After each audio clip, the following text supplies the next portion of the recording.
si Ray Patok, kung Okay. saan nirereklamo niya ang kanyang misis at ang pinsang buo niya na kinupkup pa niya sa bahay at binigyan pa daw po niya ng trabaho dahil nga po sa pag-ahas nito sa kanyang misis. Nako, medyo No, nakahiga magsalita yung kayo. pinsan at saka si babae sa kama at nahuli ni mister. Gusto kitang patayin ngayon eh. Dito ka. Huwag lumabas, doon ka. Umupo ka dyan. Naku Kala po. nyo ha? Oh, magkatabi kayo matulog eh. Sus, huwag ako kas. Lalaki Caught ako. in the act. Kapal ng mukha mo, Sil. Ikaw din, kapal ng mukha mo. Pinapunta kita dito. Anong ginagawa mo? Ha? Trabaho? Anong ginagawa nyo ngayon? Oops, binato ni misis si mister. Ang damit oh. Pakailan kayo? Si pinsan nakayuko at hindi umiimik. Ano ginagawa mo yan? Si misis Sil, galit. nakita mo bang may babae ako dito? Bakit? Tinatago-tago mo. Magsalita ako. Gusto ko magsalita. Magsalita ka ngayon. Ano, Kas? Magsalita ka. Na ka. Ano, hindi ka makasagot-sagot? Sir Ray, magandang hapon. Magandang hapon ba, sir? Pinsang buo niyo po, ito pong si Angelo at pinatira niyo po sa bahay niyo. Opo, sir, opo. Pinatira niyo po dahil wala siyang ibang mapuntang tirahan at kayo po ang kumukup sa kanya, ganun po ba? Opo, kasi nagsabi yan sa akin, sir. Sabi niya, Kas, baka pwede akong makapo dyan kasi sinaktan po kasi ako ng amo ko eh. Pinagbintangan pa daw siya na sinaktan daw yung anak ng amo niya. Tapos sabi ko naman sa kanya, sige, Gas, punta ka dito. Dito ka muna sa bahay. Siyempre, sir, buo din ang tiwala ko sa kanya kasi binsang buo ko po yan. Di ko may kakalain niya, gagawin niyo pala sa akin yan. Ano pong trabaho niya, sir? Helper po yan, sir, helper. Okay, pero kailan niyo po na nahalata o naramdaman na mukhang meron ng hindi maganda nangyari dahilan para isusurpresa niyo sila? Kasi madaling araw po, sir, nakita ko po sila dito sa sala. Doon kasi kami sa sala natulog, kami kasama yung mga anak ko. Siyempre, sila dito rin sila na yung tiyuin ko, yung pinsang ko. Okay. Nakita ko lang dalawa dito, yung asawa ko na magkatabi din. Sabi naman sila sa akin na nagpundulot sila ng tubig, saka naglaro. Sabi ko, naglaro kayo, bakit nagkalapit yung mukha nyo? Yun yung first time na nagkaroon na kayo ng pagdududa. Opo sir, doon na po sir na ano ko. Sabi ko, parang iba eh. Hinayaan ko lang sir, di ko lang inaano sila. Nagkakutob ka na. Opo sir. Paano niyo po sila nabulaga noon? Anong oras po yun? At meron ho ba nagtimbre sa inyo na sila'y magkatabi sa kama at that very moment? Kasi sir, dito po sir, may ano kasi ako dito, may tropa din ako eh. Kasama din ng lalaki. Galing po sila sa Laguna. Naghiwalay kasi kami ng project sir eh. Okay. Sabi ko, doon ka muna sa kabila para mabilis din matapos. Just pumunta din siya doon sa Laguna, doon sila nagpintura. Opo. Tapos, umuwi sila dito sa bahay, pinatingin ko sa tropa ko, sabi ko, may tao ba sa bahay, tol? Sabi niya, oh, meron tol. Tapos ngayon, nag-text ako sa atin ng misis ko, sabi hindi naman ng kapatid ng misis ko na umuwi sila doon, alas 5 ng hapon. Sige te. Sabi kong ganun. Hayaan mo na lang te. Tapos nag-undertime po ako kasi panggabi po ako. Nag-undertime ako, umuwi kami ng foreman ko ng alas 10 ng gabi. Okay, so doon po nabulaga ninyo silang dalawa.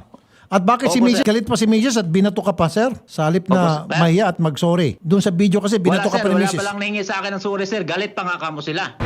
Rizel, magandang hapon. Hello po. Ma'am, ikaw na nga po yung nahuli at gumawa ng kasalanan. Ikaw pang galit ng bato pa kay Mr. sa halip na dapat kayo po yung magpakumbaba. Bakit naman ganun, ma'am? Sa dinami-daming lalaki, pinsan pa niya talaga. Bakit, ma'am? Naghiwalay na po kami yan. Bago dumating sa punto na yan. Naghiwalay na po kayo? Opo. So kung naghiwalay na kayo, granting sabihin natin, totoo yung sinasabi mo, pero bakit pinsan pa niya talaga? Hindi ko po alam, sir alam mo naman, pag nagmahal ka na, sir, Ba't ka napamahal kay pinsan? Sa anong kadahilanan? Anong meron kay pinsan at napamahal ka? di maalaga po kasi to, sir. Hindi po to pabaya sa akin, sir. Hindi ba si Mr. ang hindi pabaya dahil hindi niya pinabayaan ikaw at hindi niya pinabayaan yung pinsan niya at kinukup niya dyan? Hindi, sir. Nananakit po kasi yan, kaya nagkakaganito ako, sir. May blatter po yan, sir, sa barangay, sir. At saka isa pa, sir. Tapos na kami mag-usap sa barangay. Kaya nga po kami lumayo, sir. Kasi nag-usap na kami doon sa barangay. Nagpapagsundo na kami doon na ibibigay ko sa kanya yung right. Pero kapalit nun, kalayaan namin at saka makakausap ko rin yung mga bata kahit lang po, dalaw-dalaw lang po.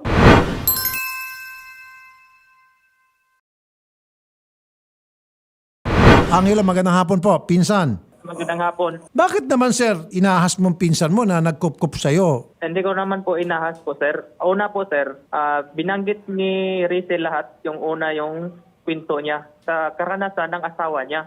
Kaya nga, sir, Kaya- sabihin na natin may katotohanan na nanakit itong si Ray, itong pinsan mo. Sabihin natin lahat ng sinasabi po ni Mrs. totoo. Pero sir, kayo po ay kinupkop ni pinsan nung kayo po ay walang matirahan at katatanggal nyo lang po sa trabaho at kayo po ay pinatuloy niya sa bahay niya. Bakit niyo po siya tinalo? Marami namang babae dyan na pwede mong ligawan. Bakit pa talaga yung asawa niya? Di ba sir? Delikadesa sir ang tawag doon. Paano sir kung sa'yo ginawa yun? Di ba sir masakit? Masakit po, sir eh. Salamat sir at inamin mo. Ngayon sir, masakit kay Sir Ray yun. Kahit na totoo yung pinagsasabi ni Mrs. Dapat di mo ginawa yun sir. Sir Ray, gusto mo kausapin si pinsan mo? Mag-usap kayong dalawa. Sige po, sir. Bakit mo nagawa sa akin yan, Kas? Diba sabi mo sa akin na sinaktan ka ng amo mo kasi pag nagbintangan ka ng amo mo na sinaktan mo yung anak niya. Tapos pagkaswa sa akin na baka pwede ako makapunta dyan. Sabi ko naman sa'yo, Hindi. sige, punta ka dito. Kasi Kas, ganito kasi yun, dapat Oh. una pa lang, sa personal mo pa lang sinabi mo sa akin, ganyan pala yung ano mo. Hindi ko in-speak, Kas, nagpatulfo ka. Di ako makatulog sa ginagawa niyo eh. Kasi ngayon, di ako nagtrabaho. Dapat pala sinabi mo lang sa personal. Kasi Ano personal? sagutin ko Anong yun. personal? Face to face tayo. Anong personal? Sabihin mo ngayon. Alam ko yun si si Rafi magipag-ano eh. Oo nga, sabihin mo sa akin. Ipaliwanag mo, bakit mo ginawa sa akin yan? Pinuri kita buong pinsan. Hahasin mo lang pala ako. Wala ka naman ang utang na loob. Di ba galing na tayo sa barangay, Kas? Oo. Di ba sabi mo pa, palaya ka na, magsama na kayo. Oo. Di ba sabi mo, magpakalayo kami? Bakit mo ako inahas? Hindi kita inahas, Kas. Oh, bakit? Di ba magkasama pa tayo sa trabaho? Ang Oo kaiba nga. lang yun, naghiwalay tayo sa trabaho na yun. Kaya nga di ba pinadla ko yung bahay? Bakit nakapunta dito yung babae? Yun nga ang alam. Ba't dito kayo nakita kung di mo alam? Malay ko, baka nagtakbo lang landas namin. Kaya gano'n. Angelo, meron ka talang kasalanan dito. Kahit pa sabihin natin na may pag-uusap na sa barangay, mali pa rin po yun, sir. Kahit na sabihin natin totoo yung sinasabi ni Mrs. kung ano pa man yung bintang niya labang kay Mister, hindi mo dapat pinakialaman yung kanyang asawa bilang delikadesa. Di ba, sir? Pero Marami wala namang po babae kasi- pwede mong ligawan, sir, na mga dalaga at walang sabit. Ibig sabihin, walang asawa, walang commitment. Yun ang mga ligawan mo. Huwag yung may asawa. Sabi kasi ng asawa niya, sir, patagal na kasi hiwalay. Naawa din ako, sir. Naawa din ako sa kanya. Naawa ka sa kanya pero hindi ka naawa sa pinsan mo na tumulong sa'yo. Naawa ako niyan, sir. Sabi ko, baka una lang yan ano mo. Sabi niya, gusto na talaga ako makipaghiwalay. Kahit na sabihin natin nakikipaghiwalay na o hiwalay na, hindi pa rin, sir, talaga maraming babae, sir, na pwede mong ligawan. Di po ba, sir? Agree? Opo. At sa lahat ng mga kalalaki na nakikinig dyan, kahit sabihin natin hindi pinsan, kahit na barkada, hindi dapat. At lalong-lalo na kung may asawa, kay Juan, kay Pedro. Di po ba? Marami naman pong dalaga dyan na pwede niya pong ligawan. Di ba, sir? Opo, sir. Sir Ray, matagal na ba talaga kahiwalay ni Mrs.? Sa text lang po yan, di po yan sa personal. Pero matagal na kayo hindi nakikita ni Mrs. Mula nang umalis sila dito, sir, isang buwan. Isang buwan na yan sila, sir eh. Umalis sila, tumakas. Isang buwan na yan umalis dito yung asawa ko, sir. Kaya pala matigas na kahit anong suyo ko sa kanya, ayaw niya na. Pero sir, nananakit ka ba? Di naman niya nasakit, sir. Salita lang, sir. Hindi ka nanakit pisikal.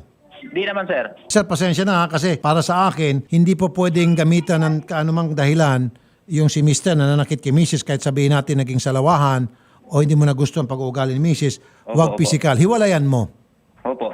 Maliban na lang, sir, yung tinatawag nilang crime of passion, yung nakapatong na huli mo si Mrs. nakapatong Sir, umamay kilala. po yan sa barangay, sir. Nasuntok mo, nataga mo, ibang usapan yon.